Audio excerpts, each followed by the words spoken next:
Hello students, welcome to my channel. This is Dr. Kavita Chauhan from Prerna Coaching Academy. Today I am going to start with the chapter 2 for class 12th economics.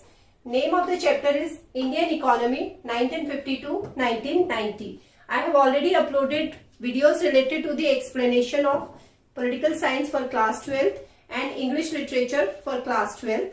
उन सब के links मैंने description box में लिखे हुए हैं, आप मेरे वो वीडियोस भी देख सकते हो। आज मैं शुरू कर रही हूँ ये वाला chapter Indian economy 1952-1990। But before that, if you are new to my channel then do subscribe to my channel and also press the bell icon ताकि मेरे सारे वीडियोस की अपडेट आपको रेगुलरली मिलती रहे। Let's start with today's class. So let's discuss the background in which India became independent. आप सबको पता है India became independent on 15th August 1947 and before independence India was ruled by the Britishers. तो वो वाला जो टाइम पीरियड था वो सारा कवर्ड है फर्स्ट चैप्टर में।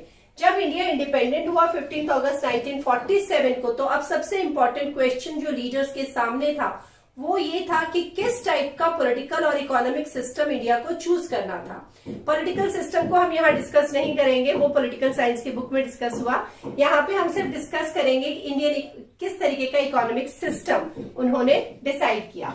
जो लीडर्स थे अब उनको एक ऐसा इकोनॉमिक सिस्टम इंडिया के लिए फॉलो करना था जो सबसे ज्यादा सूटेबल था हमारी कंट्री की रिक्वायरमेंट्स और कंडीशंस को देखते हुए। So a system which would promote the welfare of all.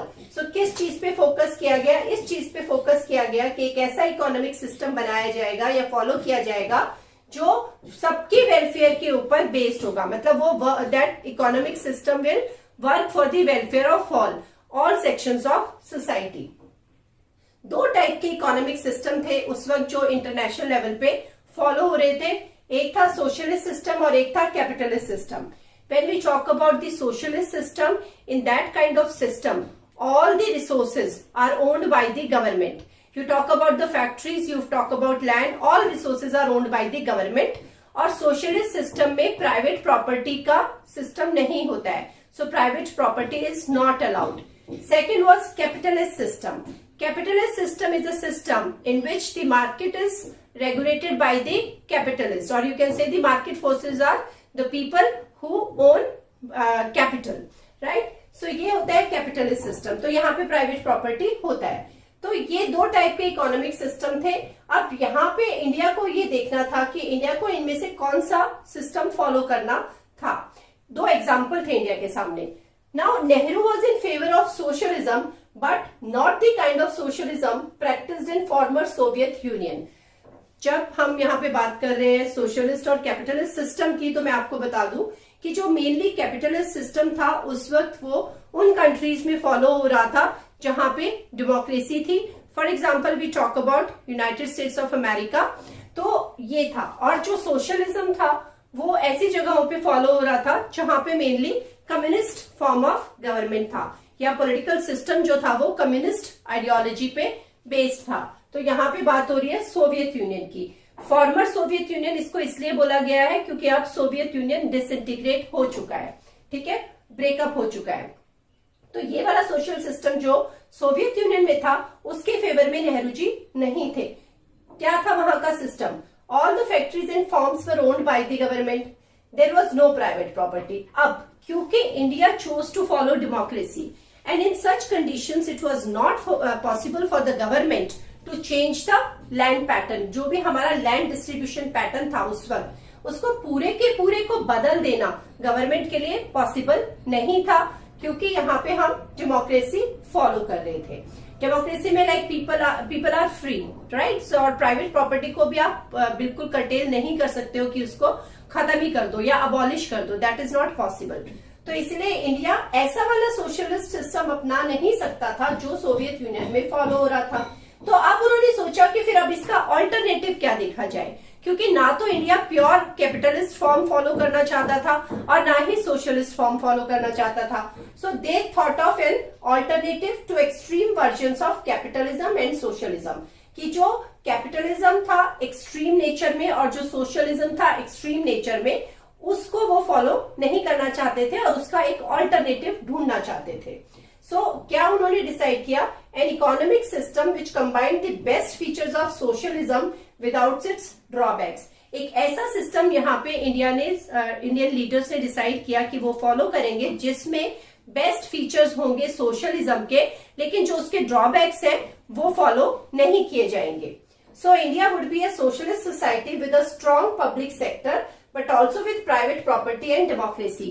तो इंडिया एक ऐसा इकोनॉमिक सिस्टम फॉलो करेगा जिसमें स्ट्रॉन्ग पब्लिक सेक्टर होगा। पब्लिक सेक्टर होते हैं जिसमें enterprises and industries are owned by the government. तो स्ट्रॉन्ग पब्लिक सेक्टर होगा, लेकिन उसके साथ साथ प्राइवेट प्रॉपर्टी भी अलाउड होगी और डेमोक्रेसी भी होगी। तो ऐसे कुल मिला के हमारी कंट्री में ये डिसाइड हुआ कि ऐसा इकोनॉमिक सिस्टम फॉलो होगा जिसको नाम दिया गया मिक्स्ड इकोनॉमी का, कि जिसमें दोनों सिस्टम्स के फीचर्स इंक्लूडेड थे। So India followed mixed economy. अब यहाँ पे आपको एक जो पॉइंट है वो डिस्कस करने हैं। There are certain problems, mainly there are 3 central problems which are faced in an economy. First problem is what to produce, क्या प्रोड्यूस होना चाहिए। मतलब किसी भी कंट्री के अंदर जो सेक्टर्स है, एग्रीकल्चर सेक्टर है या मैन्युफैक्चरिंग सेक्टर है, सो सेक्टर्स की अगर हम बात करें तो उसमें जो प्रोड्यूस करना है, प्रोडक्शन होनी है, वो क्या होनी चाहिए। Second is how to produce, कैसे होनी चाहिए, मतलब what kind of technique should be followed. 2 type की टेक्निक होती है, एक होती है लेबर इंटेंसिव टेक्निक और एक होती है कैपिटल इंटेंसिव टेक्निक। तो कौन सी टेक्निक फॉलो होनी चाहिए।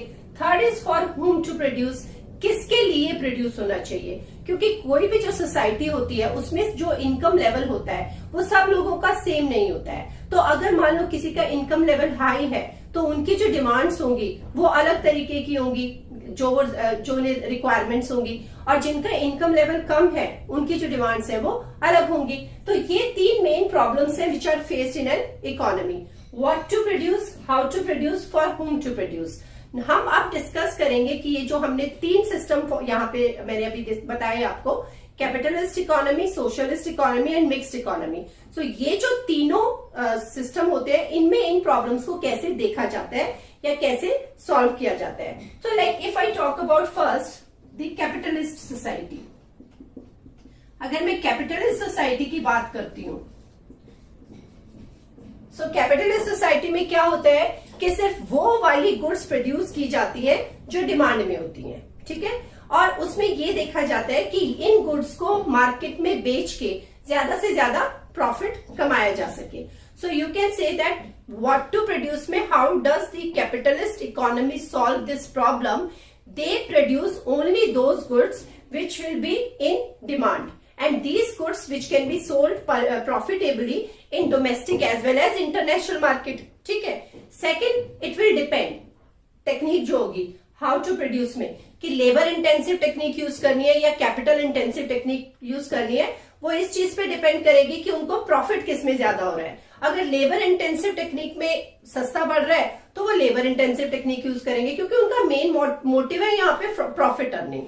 सो ये तो बात हो गई आपकी कैपिटलिस्ट इकोनॉमी की। और होम टू प्रोड्यूस में आप ये कह सकते हो कि जो गुड्स प्रोड्यूस की जाती है कैपिटलिस्ट इकोनॉमी में, वो इस बेस पे नहीं की जाती है कि लोगों की क्या जरूरत है, वो इस बेस पे की जाती है कि लोगों की परचेजिंग पावर क्या है। तो अगर किसी कंट्री की परचेजिंग पावर ज्यादा है तो इसका मतलब उनको ऐसे वाली गुड्स की जरूरत होगी जिनसे वो एक कंफर्टेबल लाइफस्टाइल बना सकते हैं। उनको कार चाहिए होंगी, उनको मतलब एक्सपेंसिव जो गैजेट्स होते हैं वो चाहिए होंगे।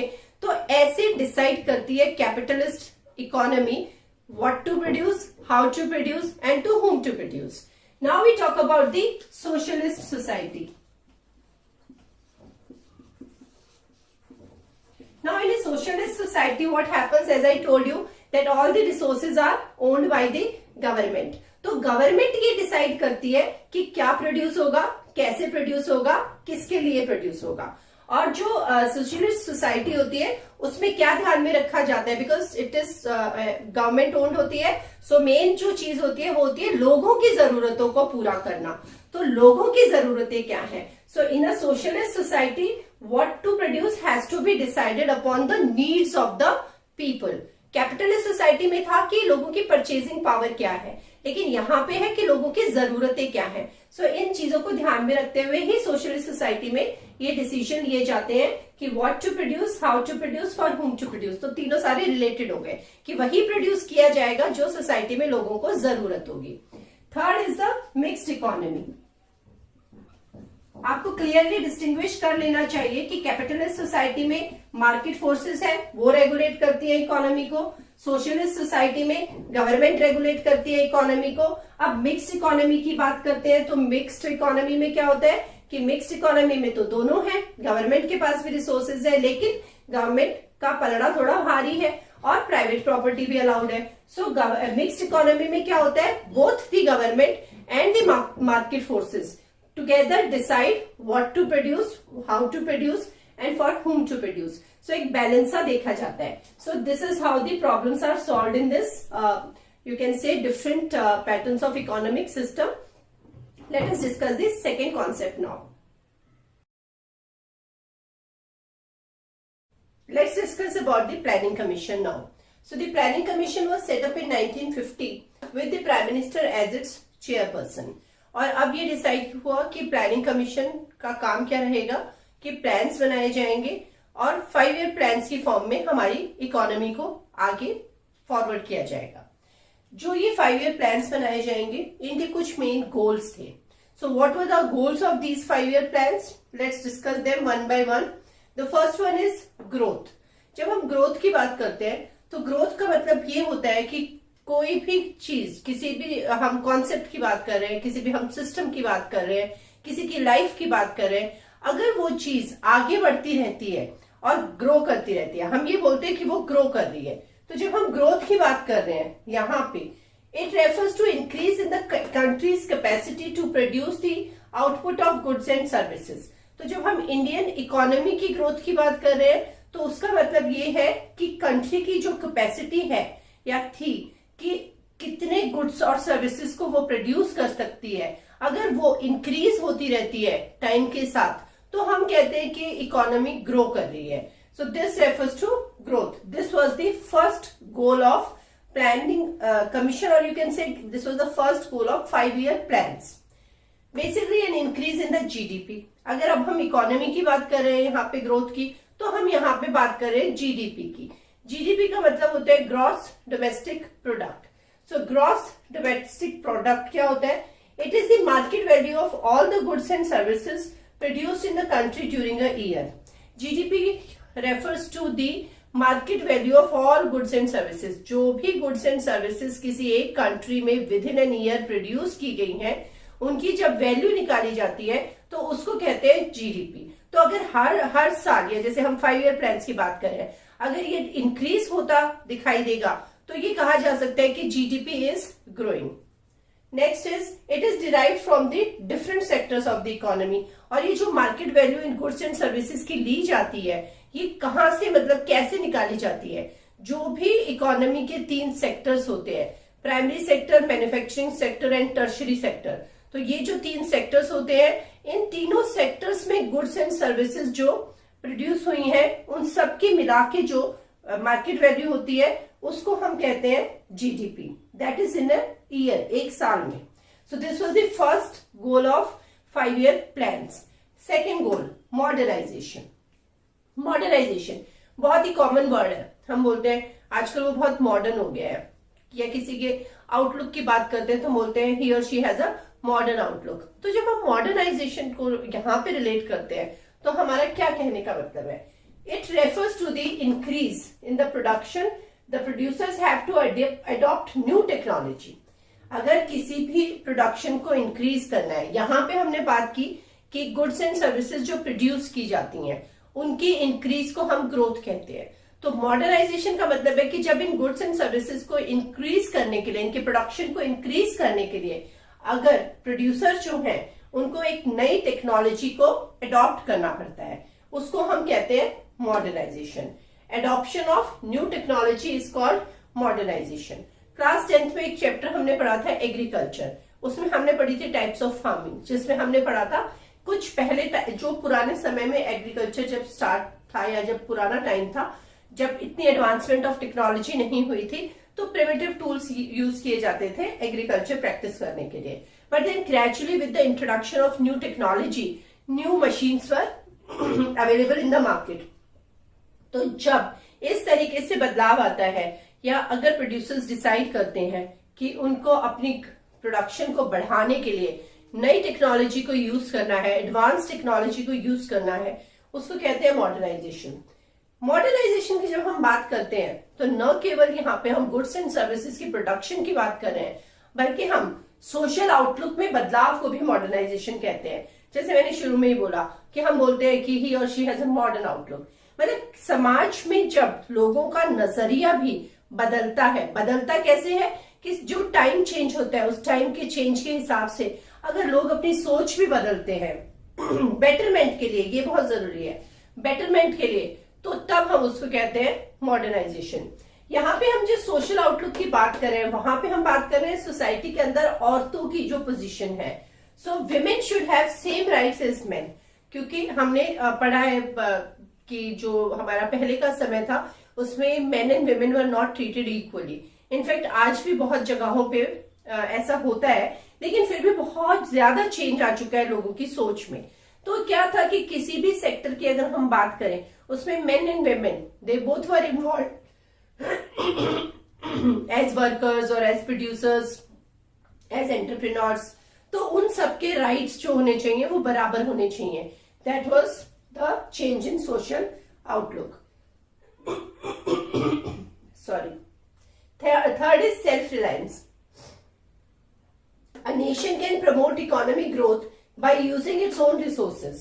अब क्या होता है कि जब किसी भी कंट्री में, हमने यहाँ पे बात की कि इंक्रीज होना चाहिए, यहाँ पे हमने बात की कि नई टेक्नोलॉजी यूज की जानी चाहिए.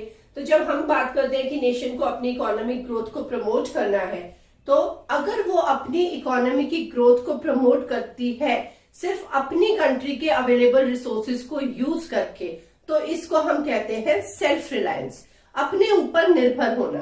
सो this was the third goal. ठीक है. The first 7 5-year plans gave importance to self reliance.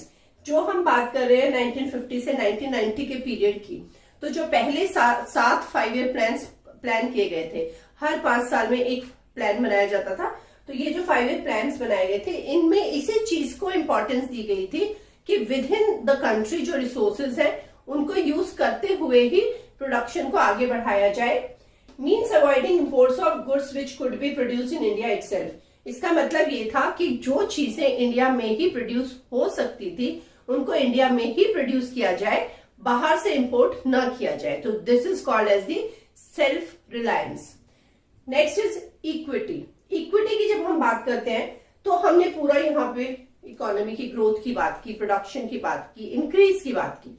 Equity basically refers to ensure that the benefits of economic prosperity reach the poor sections as well. अब अगर economic growth हो रही है, production बढ़ रही है, तो इसकी वजह से लोगों को बेनिफिट हो रहा है. ये जो बेनिफिट हो रहा है, ये जो प्रॉफिट है, वो सोसाइटी में इक्वली शेयर किया जाए, इसको कहते हैं equity. Every Indian should be able to meet his basic needs such as food, a decent house, education and healthcare.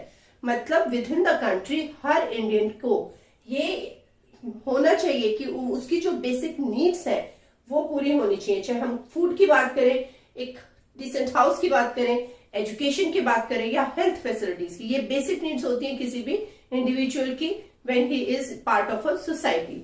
So this refers to equity. So these are the 4 goals of 5-year plans. Very important.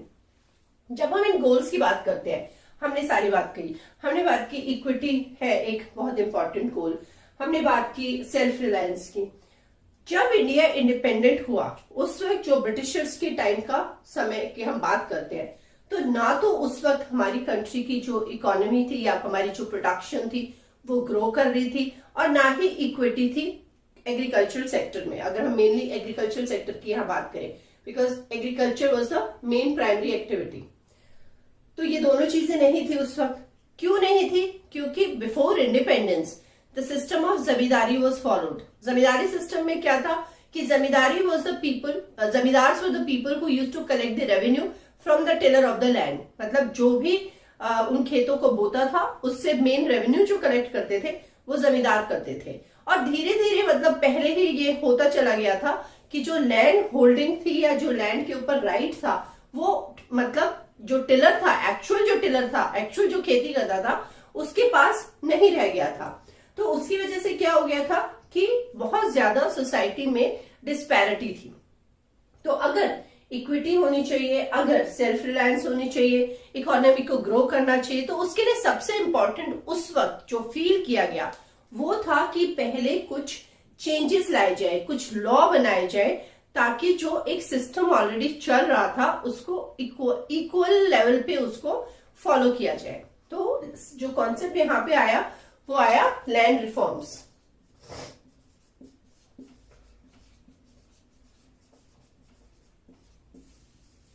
ठीक है, कि reforms लाए जाए as far as the land, आप कह सकते हो holdings were concern.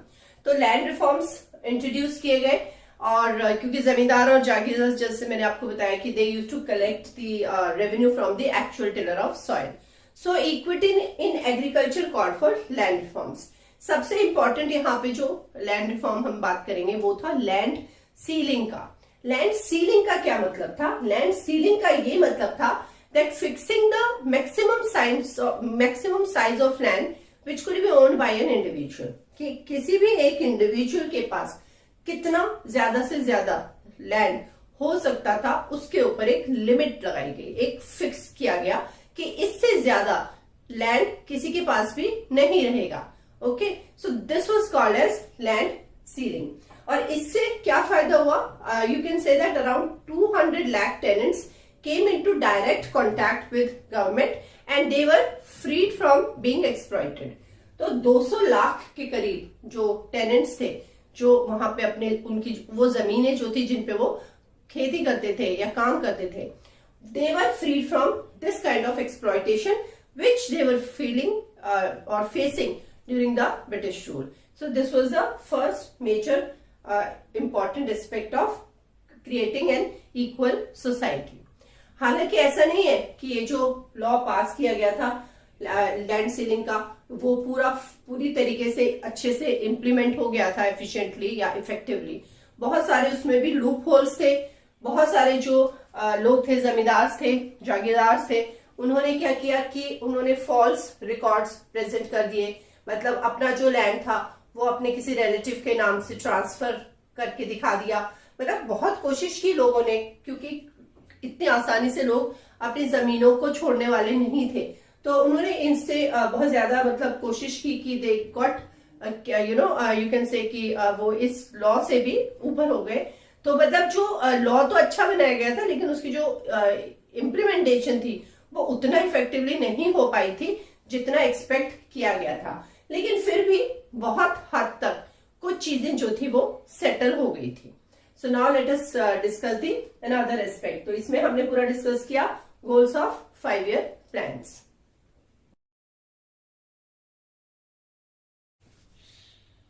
Green revolution. This is an important part of this chapter. So what is green revolution? अगर हम इंडिया के इंडिपेंडेंस के बाद के टाइम की बात करें तो about 75% of people were engaged in agriculture or they were dependent on agriculture.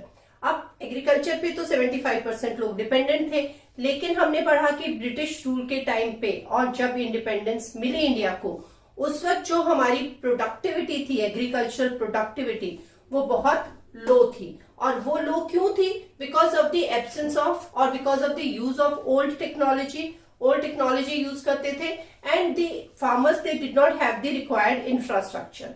खेती करने के लिए जिस भी इंफ्रास्ट्रक्चर की रिक्वायरमेंट होती है वो वहां पे उस वक्त अवेलेबल नहीं था, क्योंकि ब्रिटिश रूल के टाइम पे infrastructure development related to agriculture was not up to the mark. So ये हुआ। अब एग्रीकल्चर किस चीज पे मेनली डिपेंडेंट था? Agriculture was mainly dependent on monsoon. अब मॉनसून का तो कुछ ऐसे फिक्स नहीं होता है, कभी कभी बारिश कम हो जाती है तो उसकी वजह से अकाल पड़ जाता था। तो अगर मॉनसून पे जो खेती डिपेंड करती होती है और अगर मॉनसून इरेटिक हो जाती है तो उसकी वजह से किसानों को बहुत नुकसान हो जाता है। So agriculture mainly was dependent on monsoon, and if monsoon fell short, the farmers were in trouble unless they had access to irrigation facilities, which very few had. Monsoon पे एग्रीकल्चर डिपेंडेंट था. अगर monsoon खराब हो गई तो फसल का नुकसान हो गया, फसल का नुकसान हो गया तो किसानों का नुकसान हो गया. हाँ, अगर किसी किसान के पास इरिगेशन फैसिलिटीज थी या उनको एक्सेस था इरिगेशन फैसिलिटीज का, तो उन्हें ज्यादा प्रॉब्लम नहीं होती थी. लेकिन हमने डिस्कस किया कि इंफ्रास्ट्रक्चर तो एग्रीकल्चर फील्ड में डेवलप हुआ नहीं था. सो इरिगेशन फैसिलिटीज का जो ये वो था वो भी बहुत कम लोगों तक ही सीमित था. This stagnation was broken by the green revolution. ये जो स्टेग्नेशन थी, जब हम बात करते हैं किसी ग्रोथ की, अगर वो ग्रोथ नहीं हो रही होती है और वहीं पे रुकी हुई होती है तो हम कहते हैं कि वो स्टेग्नेंट हो गई है. तो जो ये स्टेग्नेशन थी इसको ब्रेक किया ग्रीन रेवोल्यूशन ने. So that is how green revolution is so important. Green revolution किसको कहते हैं या किस पीरियड को हम कहते हैं green revolution? It refers to the large increase in the production of food grains resulting from the use of high yielding variety of seeds, especially for wheat and rice. So green revolution refers to the adoption of high yielding variety of seeds, pesticides and fertilizers, which was done to increase the productivity of wheat and rice. Mainly यहाँ पे wheat पे focus किया गया था.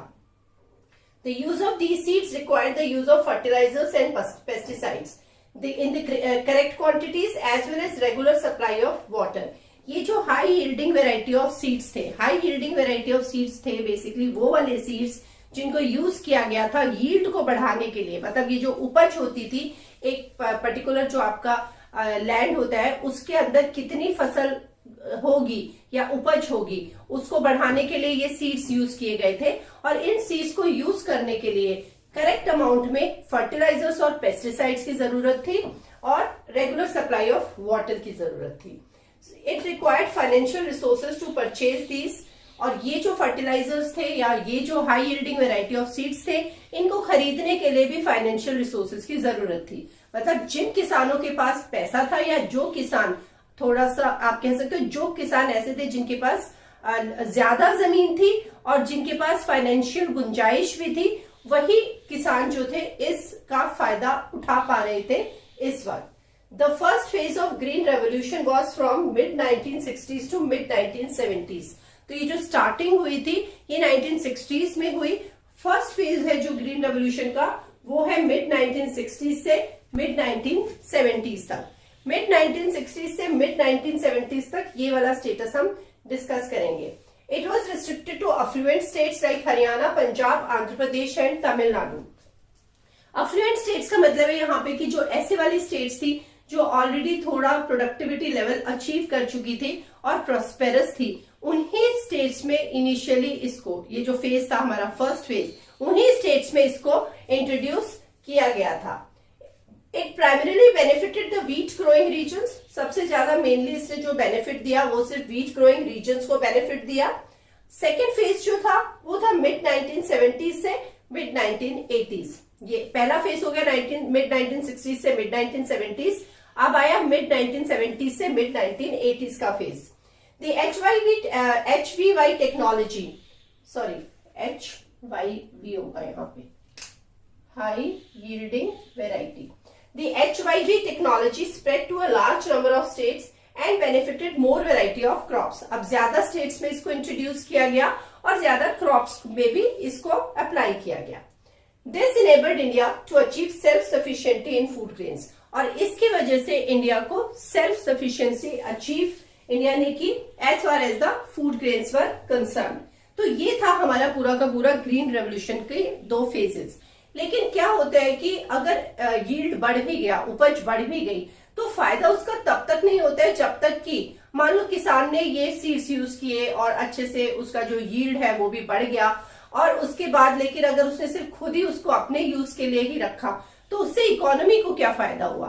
उससे economy को फायदा नहीं हुआ. इसलिए अगर इस इंक्रीज का फायदा तब होता है कि जब किसान जो है इस प्रोड्यूस को, ये जो इसने उगाया है उसमें अगर सरप्लस जो है उसको अगर मार्केट में ले जाके बेचे तो इंक्रीज होता है और तो फायदा होता है. सो दिस इज, इसको क्या कहते हैं? When A substantial amount of produce is sold by the farmer in a market, then it can make a difference to an economy. और जो ये पोर्शन होता है जिस एग्रीकल्चरल प्रोड्यूस को मार्केट में बेचा जाता है उसको कहते हैं मार्केटेड सरप्लस. फाइन. सो जो भी किसान ने उगाया उसमें से अपनी फैमिली के लिए यूज के लिए कंजम्पशन के रखने के बाद जो उसके पास सरप्लस था उसको उसने मार्केट में जाके बेचा and that is called as marketed surplus. अब ये ग्रीन रेवोल्यूशन की सारी अच्छी अच्छी बातें मैंने आपको बता दी, लेकिन there were some negative implications also. So negative implications की हम यहाँ पे बात करें तो पहला बात था कि यहाँ पहली बात थी जिसे मैंने बोला कि एफ्लुएंट रीजन्स और एफ्लुएंट फार्मर्स जो थे वो इसका मेनली फायदा उठा पा रहे थे. तो ये एक डर था कि सिर्फ इसके जो बेनिफिट्स है वो रिस्ट्रिक्टेड हो जाएंगे सिर्फ उन किसानों तक जो इन चीजों को अफोर्ड कर सकते थे. ऐसा हुआ भी है, लेकिन गवर्नमेंट ने भी कुछ स्टेप्स उठाए. गवर्नमेंट ने क्या स्टेप उठाए कि गवर्नमेंट ने लोन प्रोवाइड किए. जो स्मॉल फार्मर्स थे उनको लो इंटरेस्ट पे, उन्होंने लेस इंटरेस्ट पे लोन प्रोवाइड किए और गवर्नमेंट ने सब्सिडाइज भी किया फर्टिलाइजर्स को so that even the small farmers could also have access to needed inputs. मतलब जो भी ये इनपुट्स जरूरी थे, high yielding variety of seeds जरूरी थे, पेस्टिसाइड जरूरी थे, फर्टिलाइजर्स जरूरी थे, तो ये सब जो जरूरी थे इनको ताकि कोई भी किसान इन्हें खरीद पाए उसके लिए गवर्नमेंट ने लोन प्रोवाइड किए उनको और उसके साथ साथ सब्सिडाइज भी किया इन इनपुट्स को. तो ये कोशिश की गवर्नमेंट ने इन सब चीजों को प्रोवाइड करने के लिए. अब हम बात करेंगे कि एक जो पूरी की पूरी डिबेट शुरू हुई, ये जो सब्सिडीज गवर्नमेंट प्रोवाइड करती आई है उसके ऊपर उस वक्त से जो डिबेट स्टार्ट हुई जो अभी तक चली आ रही है उसके बारे में मैं थोड़ा आपको बता देती हूँ. So first you must understand what is a subsidy. So a subsidy is an incentive given by the government to individuals in the form of cash, grants or tax breaks etc.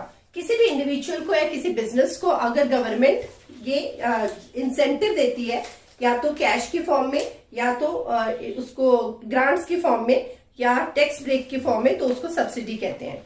So first point, it was generally agreed that it was necessary to use subsidies to provide an incentive for adoption of the new HYV technology by farmers in general and small farmers in particular. ये बोला गया, जो supporters थे supporters ने बोला कि subsidy provide करना जरूरी था ताकि जो फार्मर्स हैं उनको एक इंसेंटिव मिले और वो ये जो टेक्नोलॉजी थी उसको यूज करने के लिए आगे आए. Second, subsidies were needed to encourage farmers to test the new technology. अगर सब्सिडीज प्रोवाइड नहीं करती गवर्नमेंट तो फार्मर्स जो थे इस न्यू टेक्नोलॉजी को भी कभी अडॉप्ट नहीं करते. Some feel that once the technology is found profitable and is widely adopted, subsidies should be phased out since then purpose has been served. कुछ लोगों का यहाँ पे ये मानना था कि जब सब्सिडीज एक बार आपने प्रोवाइड कर दिया और किसानों ने उसको यूज करना शुरू कर दिया और उसका बेनिफिट्स भी आने लगा तो फिर इसको बंद कर देना चाहिए. सो इट बिकॉज इसकी वजह से क्या होता है, it becomes a huge burden on the government finances. क्योंकि गवर्नमेंट की जो फाइनेंसेस है, क्योंकि गवर्नमेंट रिलैक्सेशन दे रही है ना किसी तरीके की, सो रिलैक्सेशन दे रही है तो उसकी वजह से गवर्नमेंट का फाइनेंशियल लॉस हो रहा है.